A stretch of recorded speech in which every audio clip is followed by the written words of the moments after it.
be beneficial for all beings.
Shogetsache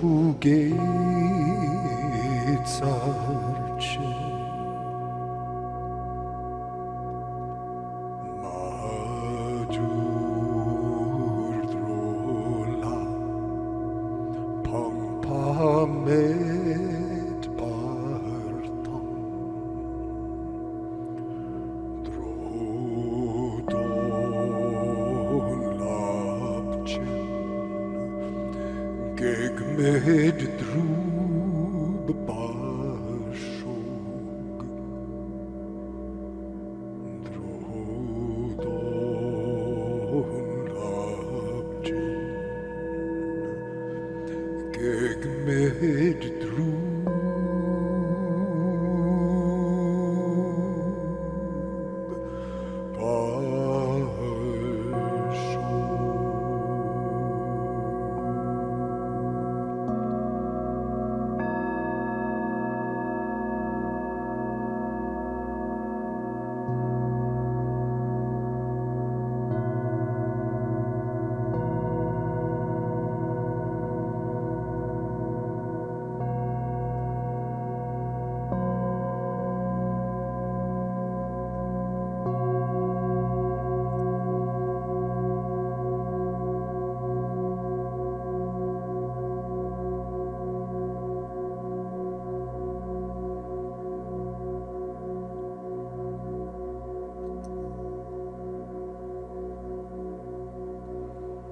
Through this practice, through this mantra,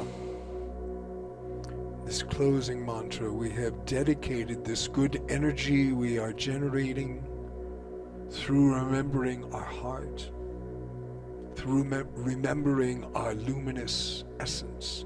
We offer that remembrance out through the grid work to all beings in all realms, that all may remember the light in their hearts. This is called the dedication of merit.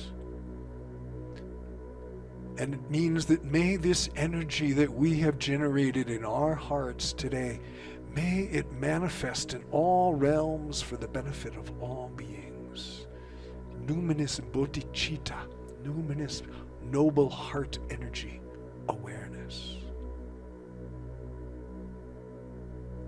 So it is not only for ourselves that we seek to remember our luminous essence, but for all beings in all realms.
So you can bring your hands back to your heart where we started. Just observing in this moment of inner new moon reflection how you feel. How does your physical body feel, your energy body, when your heart is plugged in and connected, when your heart is activated into its full radiant presence?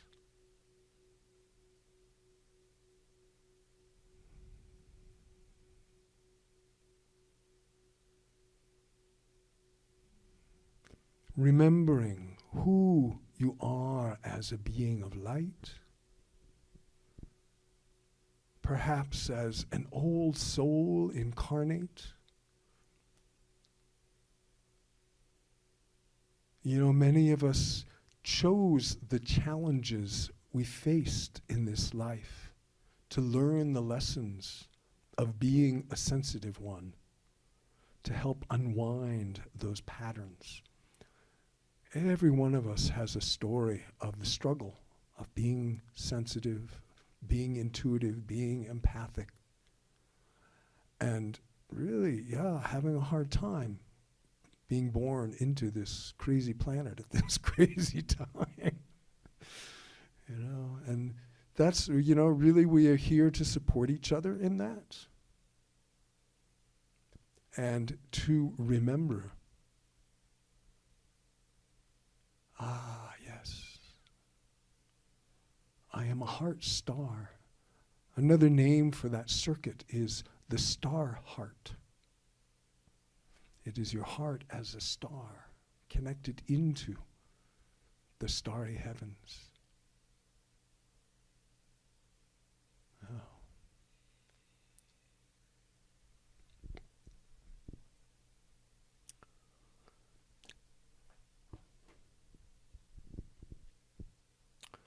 So, there it is. There's the tetrahedron again. Thank you, Bree, for sharing that.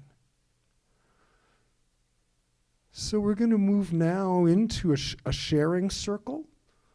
I don't know that we're going to be able to hear from everybody because there are 40 some odd people. Last I counted, there were 40 some odd people signed up for tonight. But I would love to hear from some of you, and just, you know, what are your challenges?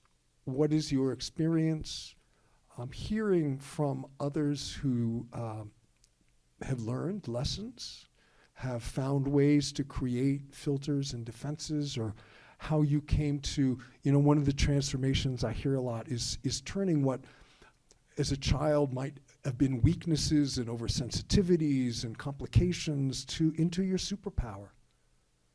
Of realizing that, yes, you have this ability to read people and know people and feel what other people are feeling, know what they are thinking, you know, perceive what's going on with them in ways that are not considered normal in our world. And, but yeah, that is a superpower. It is a great attainment. And in many of the spiritual traditions, they are considered attainments. They are considered the capabilities of an advanced soul. And it's quite likely, if you have these skills, that you did these attainments, you received these initiations in prior lifetimes, or maybe even in this lifetime you have done that work. But if there's a clearing of the energy field that allows this perception of the subtleties to begin to manifest. And my understanding is that this is part of the rubric of the next phase of human evolution. Imagine a planet of humans and other beings, but that everyone has these sensitivities. Everyone is aware of our interconnectedness with all being. Everyone is aware of the delicacy of who we are as souls and luminous star beings. So anyways, that's enough for me to talk. I think those are my notes. So is there anyone out there, if you want to share one nice way of starting, you might want to say if you had any insights, experience during the sound journey or during the meditation or working with the circuitry. But if there's another story to tell, happy to hear a little bit. And you know, we don't want to get too long and involved. We want to keep it a conversation. But happy to hear from someone. Anybody out there want to start? So you have to unmute yourself and share, and then introduce yourself and say hello. Now I see somebody waving. Can you hear me? Yes, we can hear you. Okay. Hi, I'm Priya. And My journey started about 2 years ago because I heard you live, Paul, in Albuquerque.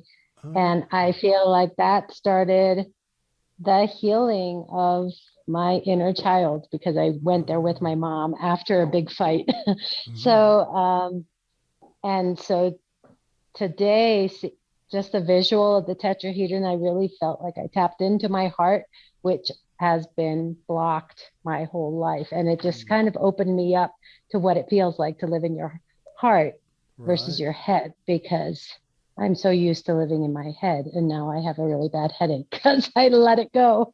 So that was my experience today. Yeah, and that, what you described there is normal because the primary construct of our current earthly consciousness is in our head. Our hearts have been shut down. The heart of humanity has been shut down for centuries because of just all the horrors. The heart is very sensitive, and we've been through this, genocide and wars and holocausts and just, horrible things that humans have been doing to each other.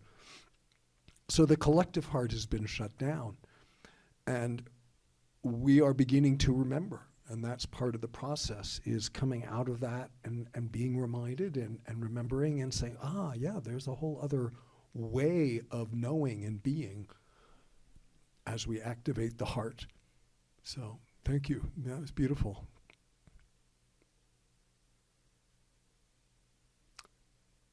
Others, anybody else want to share? Yes, hello. Hello. Um, my name's Irina. I'm from Northern California, and I'm so excited to have discovered you. And I've been listening in a little bit on the evenings when you've done heart meditations and sounding Great. and beautiful mantras, Om Mani Padme Hum, and all that you do. I am so thankful that you're doing what you're doing. There's real substantial good energy here. Great. Very, Thank you. very, Thank you. very, Thank you. very good. And I'm just going to continue to watch. Unfortunately, I was driving my car home, and as soon as I got home, I looked at the clock and went, "Oh no, there's only 1 minute left." So I jumped on Oh. and I missed it, but I guess it'll be what happened tonight could be recorded for future. We Is are that recording possible? it, and we can post it. I'll put it on a private um, posting on YouTube, on our YouTube channel, and I can send it out to all the people who are here tonight if you want to catch it again. So yeah, I'm sorry you missed it, but happy you popped in at the last minute. Yeah. And thank you for listening. It's really touching to me that people are out there and hearing this and listening and being reminded by it. Well, So, I so admire the fact that you're very consistent and bringing us this ritual and celebration every week. So mm, I do have a question. If I was to ever travel out your way months from now, if it wasn't the COVID world, would you be in Boulder doing things live, or what do you see happening in the future? um, we have done live events in the past, and even with COVID, I mean, there are two people in the room here now, and we invite a few people in that we can keep space. But yes, I have love having people in the room. It sort of amplifies the energy to have the physical connection. So yeah, let me know if you're coming through town, and we're still doing the Tuesday night and the Sunday night or evening live casts, and happy to have you come and participate in that. So Thank you so much. Blessings. I want to share that I think I'm echoing. yep. But Speak up a little bit. okay, can you hear me? Yeah. Good.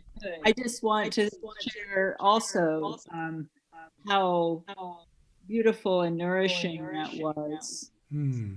and is, and how, yes, your words about remembering Hmm. um, and the architecture and that practice.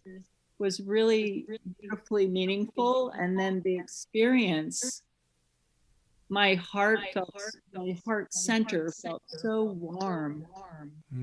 And I felt that I was held in this place that I could really trust to just be kind of eternally Right. for as long as it lasted, and to remember that center. Thank you so much. Yeah, well, thank you. Thank you. It's, that's what the work is, helping us all, helping each other remember. So, one Yeah. thing that I just keep inviting everyone to do is to talk about this and talk with your friends and just keep reminding each other of, oh yes, this intuition, these senses, these subtle perceptions are real. And when did you have an intuitive thought and that was telling you something that might be manifesting or not manifesting in the future? That ability to feel into the potency of a future event is also an intuitive capability. So does this feel real or is this not? Or I should go there or I shouldn't go there. That doesn't feel good. I don't think I need to do that. So those subtle perceptions are important, and talk with your friends about it. Make it part of your reality and their reality, because that's how we grow it together. So. Hi, Dawn. How are you? Yes. Hello, Hi, Don. I'm well. I'd like to just, of course, thank all of you for being open and together. Thank you particularly for tonight. In terms of culture of disbelief, Paul, I'd like to just share how, for me, that plays out practically in terms of squashing hope, because it tends to suggest that the only knowing that is real knowing is in the data, in the manifest experience right in front of us, and loses the core of our heart that can, in the face of even really painful circumstance, hold hope, if not even joy and gratitude. So I wanted to just share, in this COVID moment, about this Christian mystic in the 13th century. Her name's Julian of Norwich, and she lived during the Black Plague. A third of Europe died, and she had this phrase. She had experiences. They're called the showings in her writings. And a summary phrase is, all will be well, and every manner of thing will be well. And here she's saying this and holding this in the face of great tragedy. So for me, I really do believe that in that openness of the heart space, we can have the power and the rooting of promise and life, and even though there's real struggle. So thanks for helping open our hearts.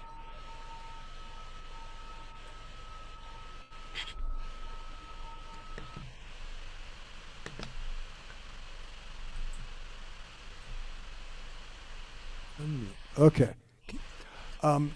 Yes, thank you, Don. And it reminds me of a mantra. It's not really, it's more an affirmation, I guess, that I use regularly and that other people have really responded to, which is a way of bringing our hearts into safety. And it's just, the affirmation is, I am safe, I am clear, I am free from all fear, I am light, I am strong, I am connected, there goes the grid work, to all conscious being. And you can each find your own variation of that, but basically just affirming to your heart that you are safe, and remembering in your heart that you can generate that safety, even in the face of, plague. We're sort of in a mini plague, certainly not as bad as the 13th century. So, someone else like to speak of their experience? I'll speak. I just wanted to thank you so much. I participate in a lot of your sound journeys, and it always shifts my consciousness so that whatever I'm being busy with, I stop and I participate and I hum along with the bowls and your voice. And I have transformed. I started out this year with your New Year's Eve presentation. Oh, great. And I live up in the mountains outside Boulder. So I've been to Double Rainbow and I participated in your events. And Oh, great. I hope that we can start doing this again soon. Well, I hope you survive the snow meltdown that is. We are about to. They're forecasting up to 9 feet of snow to hit Boulder in the mountains. So. Well, we'll see. Sometimes it doesn't even happen. But we need the moisture, so I'm welcoming it, and I don't have to go anywhere. Great. So, well, thank you for for sharing. Thank you for again engaging the web and expanding the light.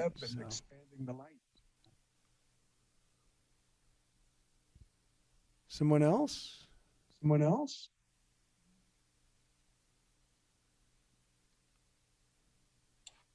Maybe I'll speak again because, like I said, I'm so new to connecting with you.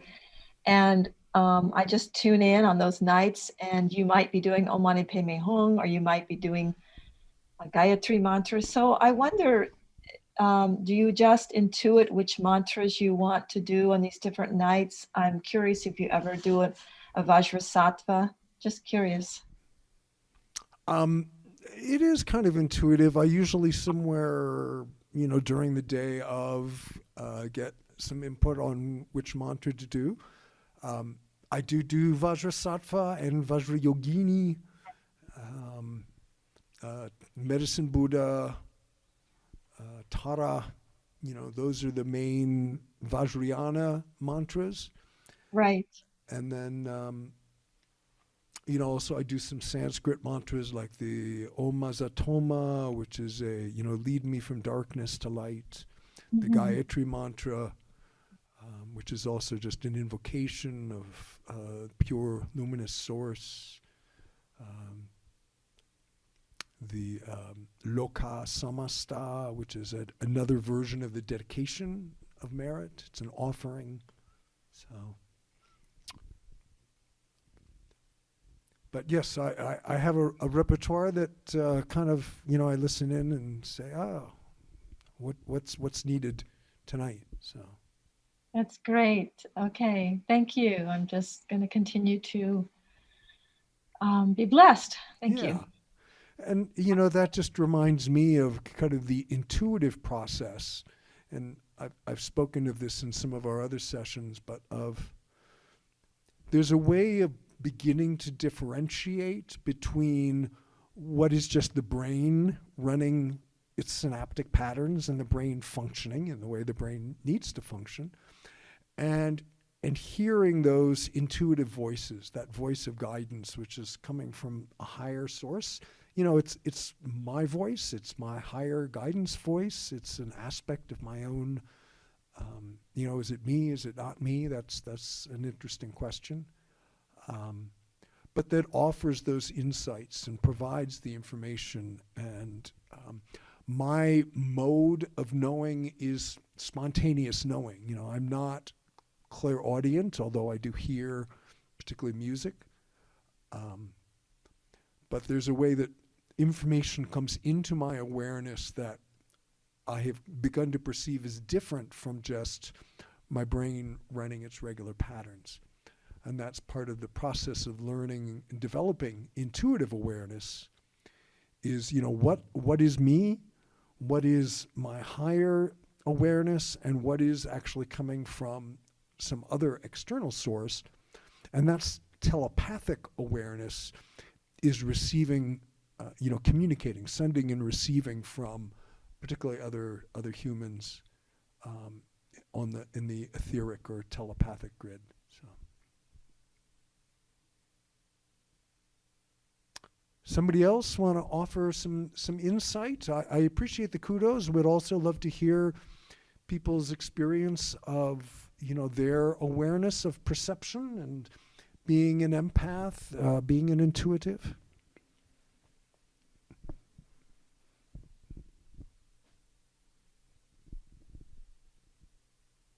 I meant to say earlier Yep.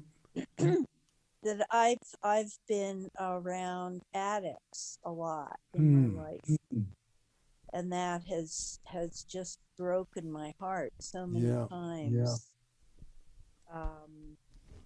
It's insidious in our culture, and I think what we're doing here, creating the grid of light through our hearts, it helps strengthen us to help balance out that terrible energy. And also, I appreciated the protection tonight, because sometimes I just get flattened by, it just comes out of nowhere, and I, as an intuitive, I just feel everything and like, whoa, I didn't see that coming. And I want to say I don't want to be around the addictions, but they're part of my family and I can't not be around them. So just in the last few days, I've just been asking for guidance on how to live in this world. So there are a couple of processes of being able to clear. Now I'm getting feedback myself. Are you hearing me loop around? No. Okay. So I'll just keep talking. So learning how to clear when you've been in those toxic energies, because yes, your presence is helpful to those people who have really gotten lost in the dark and in addiction and in delusion. So it is beneficial to have that connection, and you need to learn to protect yourself and clear. So one way of clearing is with smudge, smoke, purifying smoke, sage, cedar, frankincense. Water is a really good clearing source. So taking a bath, taking a shower, even just splashing water over your face and through your energy field is a very good way of clearing out. And sometimes just pushing, having strong energy and pushing out those presences and that you don't want can be beneficial as well. Kind of and use kind of be strong in creating that protective shield.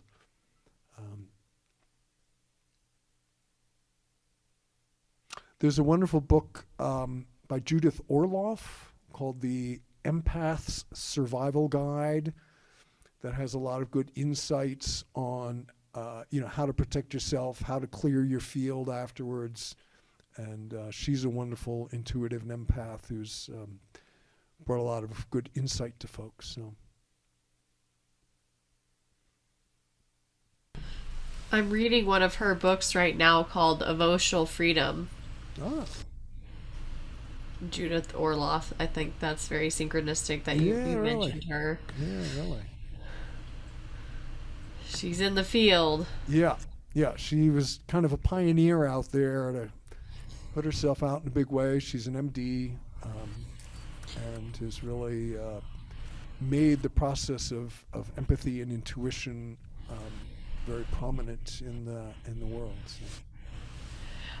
I took a bath yesterday, which was really nice. I like doing that from time to time. I like to put my crystals in there too to kind of clear them on the new moon and the full moons. Yep. And I found these beautiful $5 white roses, and I really like. I have this white rose meditation that I do when I'm wanting to feel like that clear, very like high vibration energy. I find that roses, specifically white roses, really bring me a lot of like peace and clarity just to like smell them and meditate upon their fragrance and their essence. I learned that the rose has it's like the highest, most high vibration plant. Right. And so the frequency that it resonates at is a really high vibration. So that's probably why they're so abundant, and people just love roses. And I put my plates up. One of my relatives that's no longer with us painted these beautiful plates, and so I noticed she has she paints a lot of roses, and I think that's because I feel like it's so natural to be attracted to the rose. Although I do know people who don't like rose too, so it's, to each their own.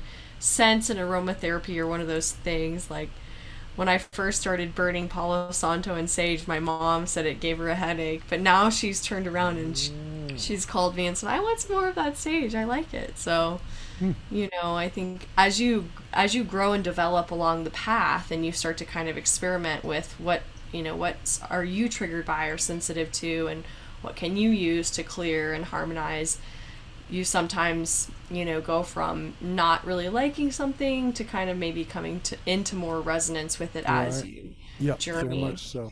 Yeah. I've tried so many different things, different readings, different styles of yoga, different incense, and I find it's kind of fun to just be on the path of learning what do you resonate with and really what works with you. Yeah, and speaking of the rose, I'm reminded that I know at the Boulder Psychic Institute, one of the primary practices they teach as a protection field is to hold a rose, visualize holding an energetic rose in front of your heart, and that creates a protective shield. So it's another mode of manifesting. So yeah, there you go. White rose. The white rose of purity and light. It's like the light rose. Yeah. The white rose is the light rose. Anyway, super fun. Right. So it's the snow rose as we're coming into the snow. Yes. Anyone else there want to share something? I would love to share that when you said, Paul, when you said that it was for the liberation of all, for the well-being of all, that we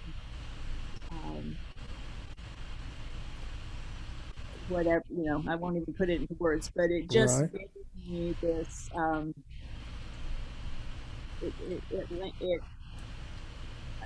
heard that before, but I really experienced the profundity of that, and also the liberation of it.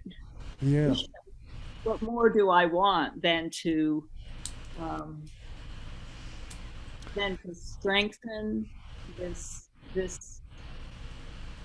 heart experience, and also just the subtle experience of the core of being. Right. The light that's the source of being, even as a human. And so it just felt like an alignment, like giving myself permission for that thing that is the most deeply of value, and knowing that it's of deep value for all, not just myself, of course. Really makes sense. And my sense is that there's this strengthening of the awareness and the consciousness and the presence in the heart, but also just in the whole alignment, that then will help me metabolize the suffering and the experience of being here and others' experience, so that Right. I can actually be present to it more, be present more. So just putting words to that. Yeah, no, that's beautiful. It gives a context to doing that inner work, that we're not just doing it for ourselves. There's one level where it's actually doing it for our ancestors, because what manifests in us as, fear and trauma that comes through those family lineages is freeing. That we can be the ones that they dreamed of, that they struggled for, that they suffered for, that can be liberated from the oppression and the dark age. But it's a very important part of, it's compassion. And the bodhisattva vow is that, that one will not seek liberation until all beings are liberated. But it means that we keep doing the work. So it's not just about enlightenment for me. It's about, yes, I am seeking to do that clearing so that all beings can be free. May all beings be happy. May all beings be free. I feel like there's that sense of it's not giving myself up, though. It's actually becoming more fully alive. Absolutely. Absolutely, yes. That. Yeah.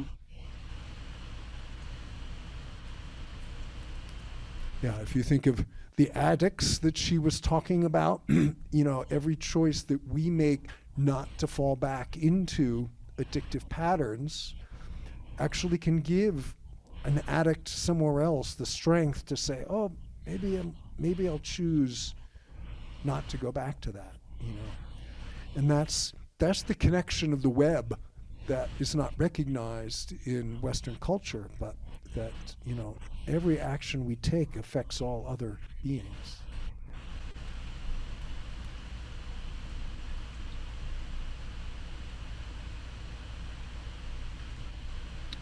All right. Anyone else want to share something? Yeah. Hello. Hi, I'm Greg, and this is very beautiful. I really appreciate you, Paul and Brielle, for putting this on. And this is a very radiant space, and I really appreciate the structure. It seems like in these times that being intuitive and empathic can be a pretty rocky road, and that just being reminded of the timelessness and our ancestry, and having this time during the pandemic to kind of sit in that. I've been able to reconnect more with my family, and since I haven't had all these other concerns that I was going outward to get, now I've moved inward during this time, in myself and in the context of my family, reconnecting with my family. So I feel more connected to this field, the web, the whole ocean that we're all a part of, and that we need to honor as our sacred planet. And to be rooted in that, and the structure that you're offering really kind of reminds me of that timelessness that is very helpful to tap into during this turbulent time. So thank you very much. Yeah, well, thank you. Yeah, it is an interesting time. I think that many people have found the slowing down or the stopping, even though it's been scary economically, it's scary you know, biologically it's scary, but it's actually brought us back inside and made us more aware, slowed things down a bit. And I think many people have found that transformational.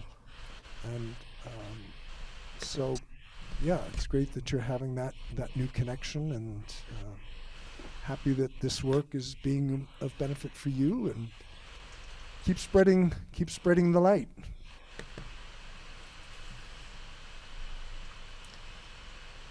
I see Brielle waving her hand there. Was that something to say?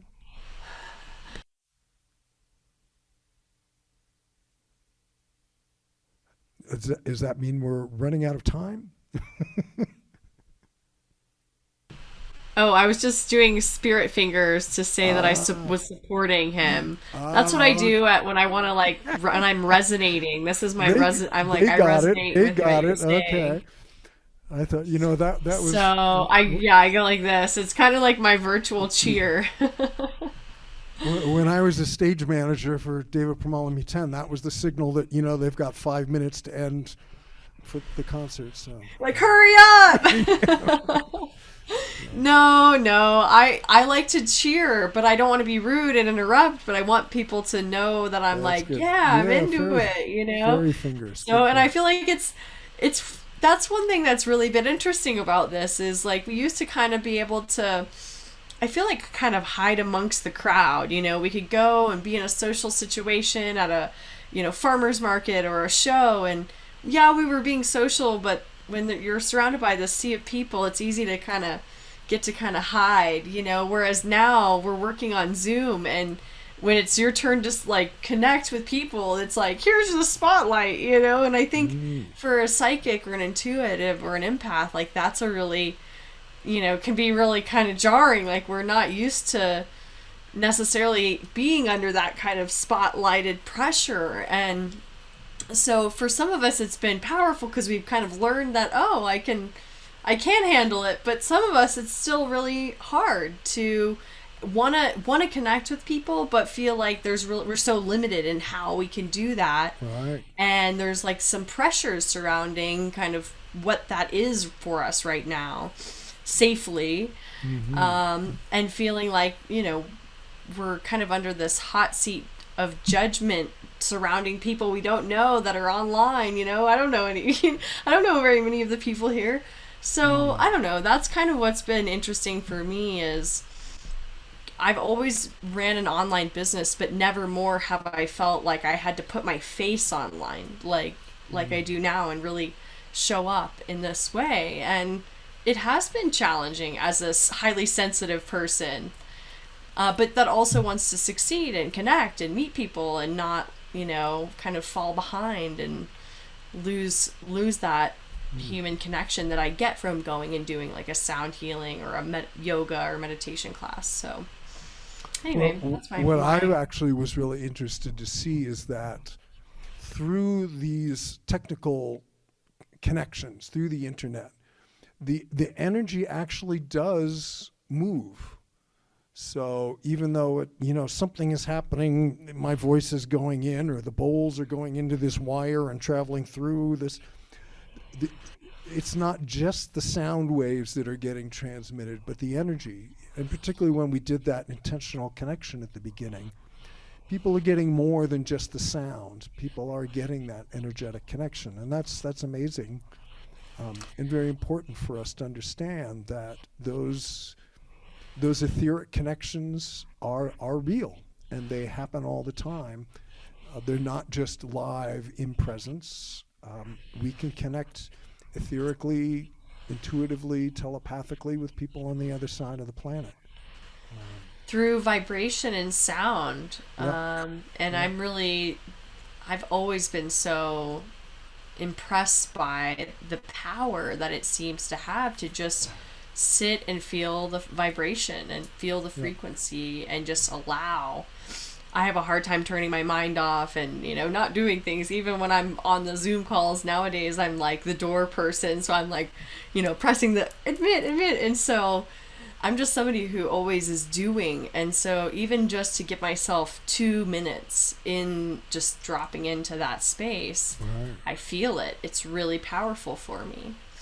And I can't deny that the more I allow, the more I listen, the more I practice that deep listening, the more I'm rewarded with kind of what comes from that. So Yeah, and it's both really both powerful are work. important and both are valid. You know, I mean, there's the being and the doing, and we need to do and be both. You know what I say is there's the dreamers and the doers and the dreamers that do, and that's the kind that I am, that last kind. And Right. what's hard about being that kind is you're a dreamer, so it's like in some moments you just want to be allowed to be in that dream space and to be creative and to be, to allow that magic. And then in some moments you're like, I got to zero in on this and focus and get it done and pull the manifestation through the portal to really see see it through, right? And get it done. The doers. Yeah, because that is, to use your phrase, that's how we're manifesting the new dream, is by doing. It being, takes muscle. but we're doing it in a new way, you know. We are. The sensitivity. It's with the actually. perception. Yeah. I feel like it's a lot about following our instinct more than instead of doing what we think we're supposed to do, really to follow our like more deeper, more heart centered, right? Your head's up here. If I'm dropping into my heart or even into my second brain, which I think of as my gut, right? The lower chakras. I really feel like I have a different intelligence that comes from there and that's speaking to me from there. And if I only followed my mind, oh my gosh, I would be like, yeah, I'm a water monkey. That's my Chinese. So I'm very much like, my mind just kind of goes all over. So I really need that dropping into my heart. I really need that dropping into my lower chakras and grounding, because if I don't, I'm like meh, in artsy seventh chakra world all the time. So, you know, the Tibetans differentiate between mind and brain. So mind is actually the whole awareness, the whole field of awareness, including the heart, including intuition, that the connection with the higher awareness. Whereas brain is just that mental awareness that we mostly dwell in and that we are, trying to expand.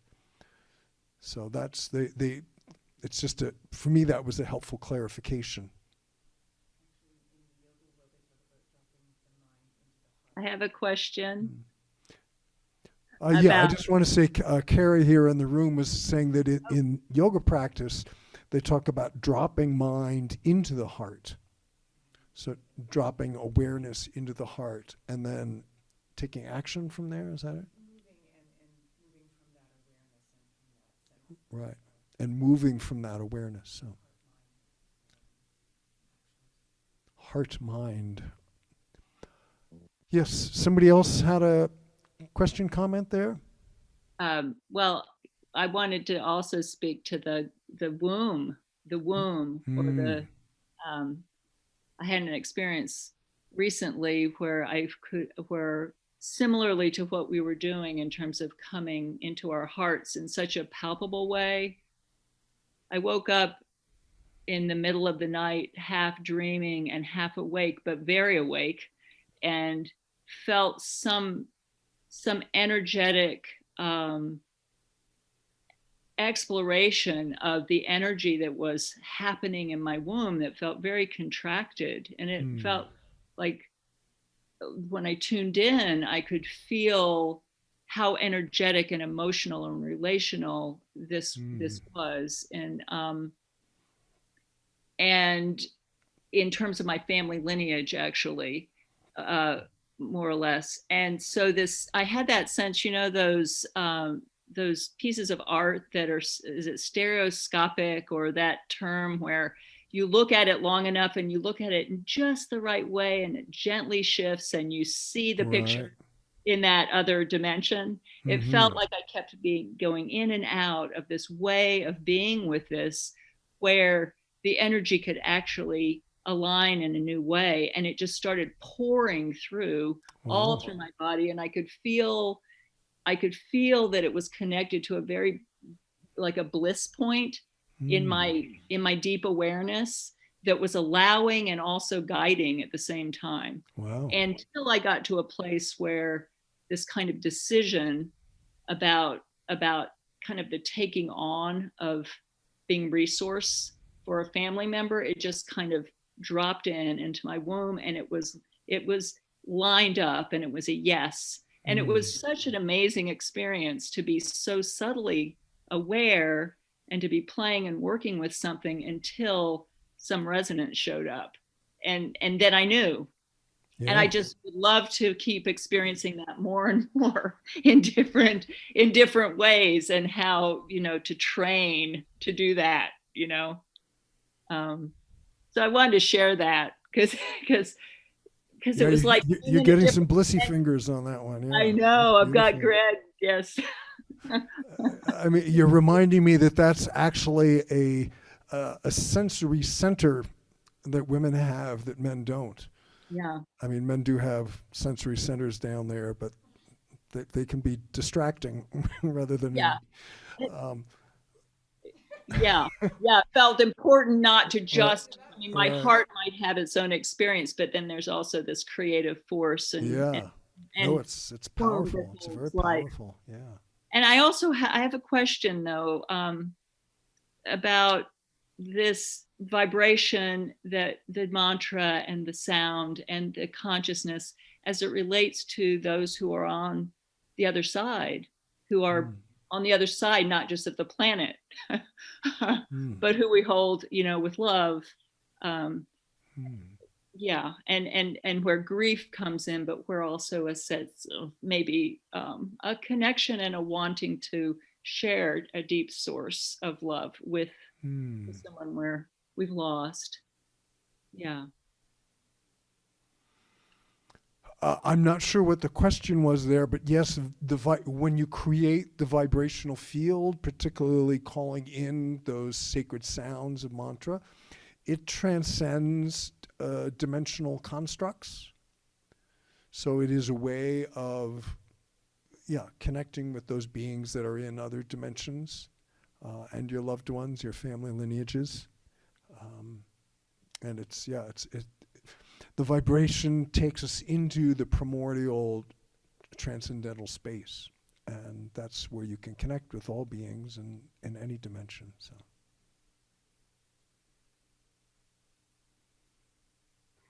Speaking of primordial, I enjoyed the entire sonic experience, but when you vocalized and dropped into that really deep guttural sounding, it was absolutely primordial, and I loved it. You mentioned a couple things. You were asking about experiences. I've never thought of myself as an empath, but some years ago I started doing this thing for fun, and now I'm looking at it in a different light. I'm on the East Coast, so I would go to the beach, and it's really easy for me at the beach, probably for most people, to really kind of drop into a real state of relaxation, walking along and just walking in the sand and the surf.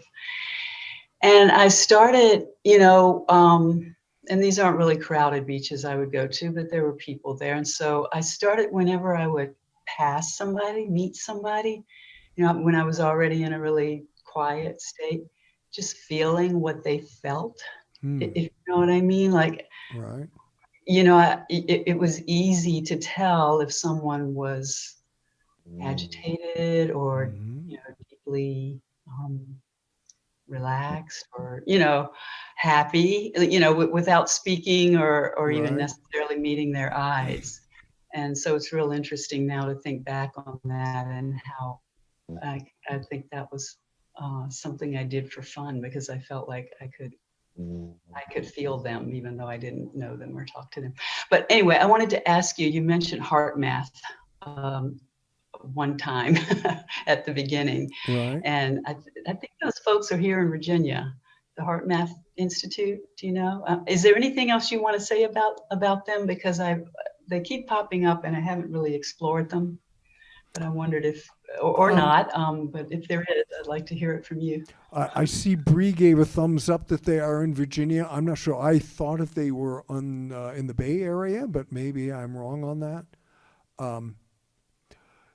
You know, my only, they're doing wonderful work.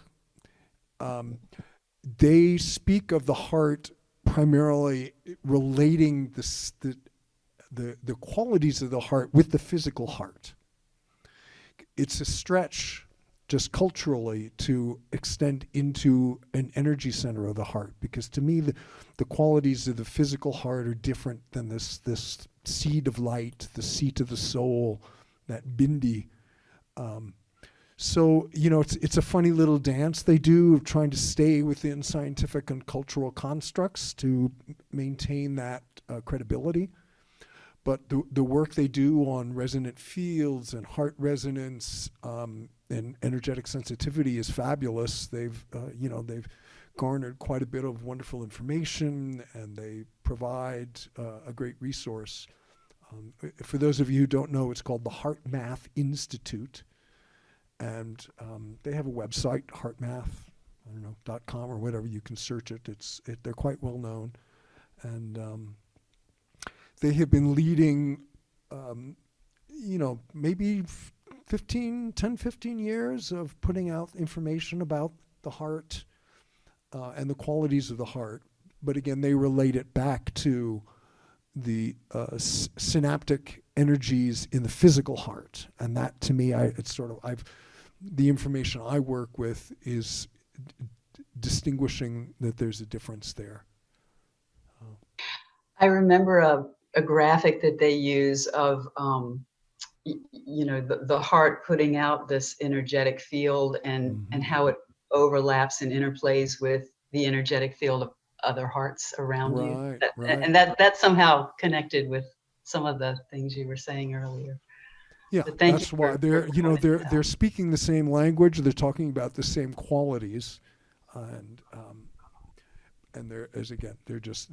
they talk about what the heart is slightly different. So, but yeah, wonderful folks. I watched some video of theirs just recently. They have a big seminar coming up in the next couple of weeks. So, Greg Braden is a big component of theirs. So.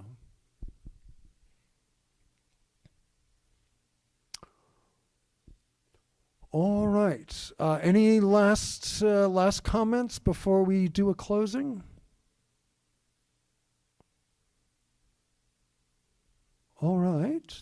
Well, give me a minute. I'm going to bop back up to the bowls here, and we will send off with a sonic closing. So give me a minute.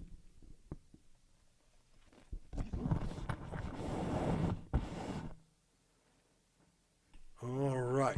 I am back here.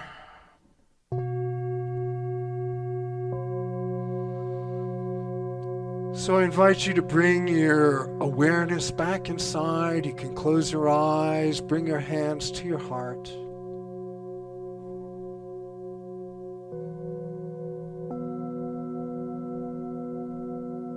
Remembering that circuitry, remembering the orb of light, your heart, your pearl of light. Remembering how easy this tool is. You know, it's very simple practice, but very profound. Of remembering your connection, of remembering your light.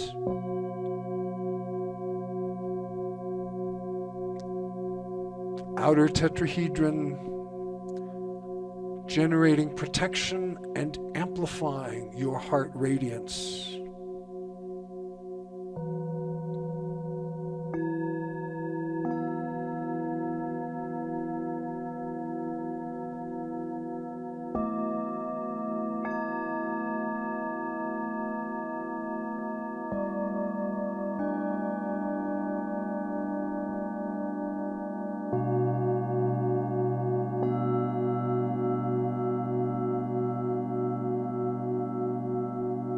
Much of the work that we need to do in this time is just remembering that the heart is real, that the energy is real, that this circuitry is real, that we can make it part of reality.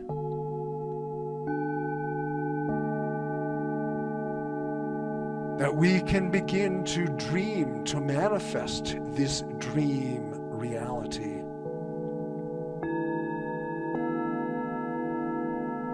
And raise the collective consciousness of humanity through this.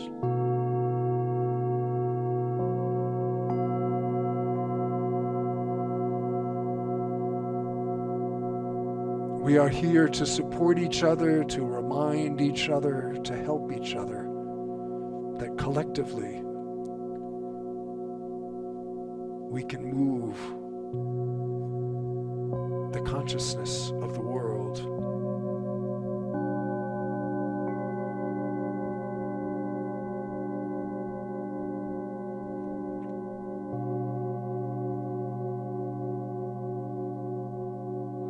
So I'm going to close with the Loka Samasta Sukhino Bhavantu. It's a Sanskrit mantra. It means may all beings be happy. May all beings be free. It's another offering that we send out, this prayer that the good energy that we have generated through our time together may be beneficial to all.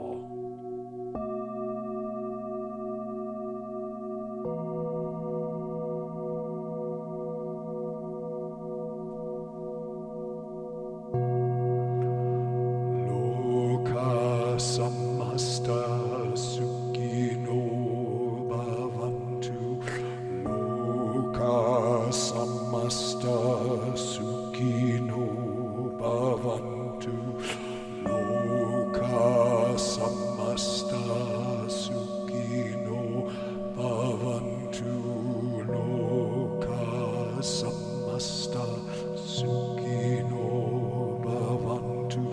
Loka Samasta Sukhino Bhavantu. Loka Samasta Sukhino Bhavantu. Loka Samasta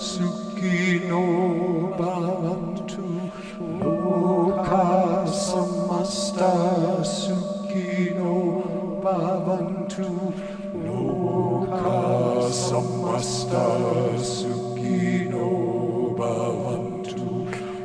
Loka Samasta Sukhino Bhavantu.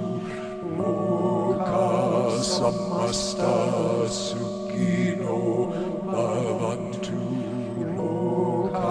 Samasta Sukhino Bhavantu. May all beings be happy.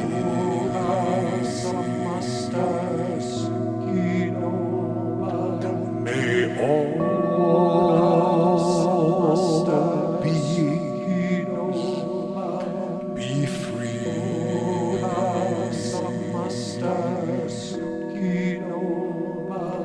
May all beings be happy.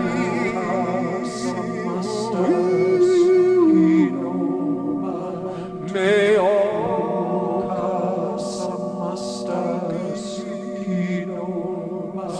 be free.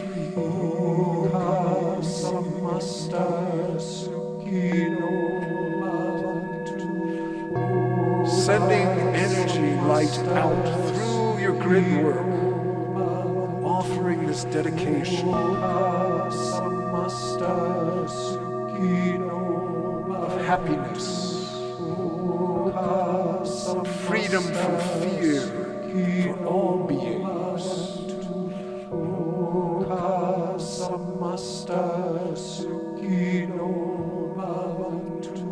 Loka samasta sukino bhavantu. Loka samasta sukino bhavantu. Loka samasta sukino bhavantu. Loka samasta sukino bhavantu. Loka samasta sukino bhavantu. Loka samasta sukino bhavantu. Loka samasta sukino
I am safe.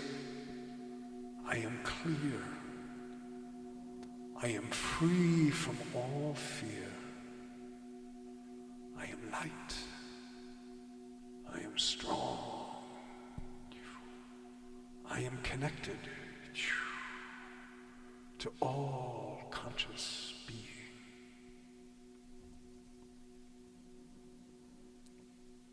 Namaste. Thank you for generating bodhicitta and good awareness. Yes. Fairy fingers. Choo, choo, choo, choo, choo. I hope we'll see you again. Keep in touch on the next new moon, which is a month from now. We will be doing a yin yoga with Tibetan bowls. It's a Sunday evening, April 10th, or maybe the 11th, something like that. But we'll post that. But that will be our new moon offering in April. And yeah, keep in touch through the live streams and all that. And most grateful for you joining us tonight. So, namaste, namaste. Good night, good night.